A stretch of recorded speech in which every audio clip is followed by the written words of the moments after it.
tous ces problèmes qui nous assaillent quotidiennement, que nous ne pouvons pas résoudre maintenant, aujourd'hui, et qui nous paraissent insurmontables dans les jours à venir, Dieu les résoudra définitivement en ce jour-là.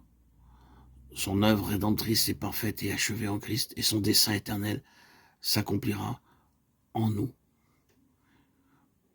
C'est cela la révélation de Jésus-Christ. Ce que Dieu a commencé en vérité, il l'achèvera. Ce qui n'a pas été résolu antérieurement dans le jardin d'Éden, il le résoudra plus tard. De même, pour ce qui concerne notre propre vie. Loué soit Dieu. Un jour, Christ parachèvera toutes choses. Car il est le dernier, comme il est aussi le premier.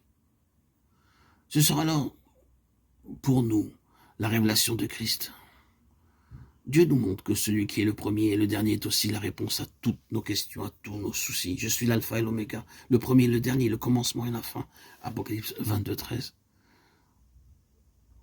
Et le vivant. Nous lisons dans l'évangile de Jean, en lui était la vie, 1, 4. Et aussi les paroles de Jésus, je suis la résurrection, la vie, 11, 25. Ces passages nous montrent bien que Christ est la source de la vie.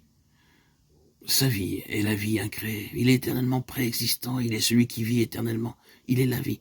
Comment ne pourrait-il pas résoudre nos problèmes, nos petites inquiétudes,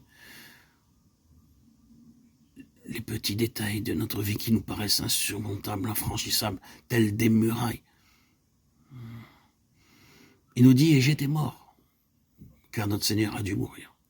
D'une part, il est mort pour être le substitut des pécheurs, notre substitut. Il est mort, lui, juste pour des injustes.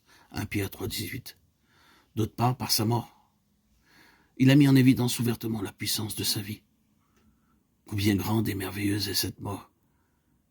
Il a été pour nous tous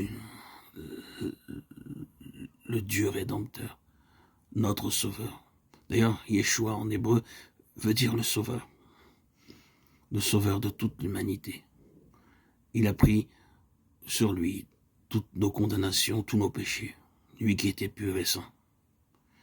Et il nous annonce, et voici, je suis vivant au siècle des siècles. Christ est ressuscité d'entre les morts. D'innombrables personnes ont été confrontées avec la mort et sont mortes. Nul n'en est jamais revenu. Personne n'a jamais pu ressusciter par sa propre puissance. Des millions et des millions de personnes sont mortes depuis que l'homme a été créé. Et nul n'est revenu de cette mort. Un aller sans retour semble être la règle de ce voyage. Cependant, Dieu a permis que le Seigneur Jésus meure pour mettre en évidence sa victoire sur la mort. Il a dû mourir, mais il est maintenant vivant pour toujours.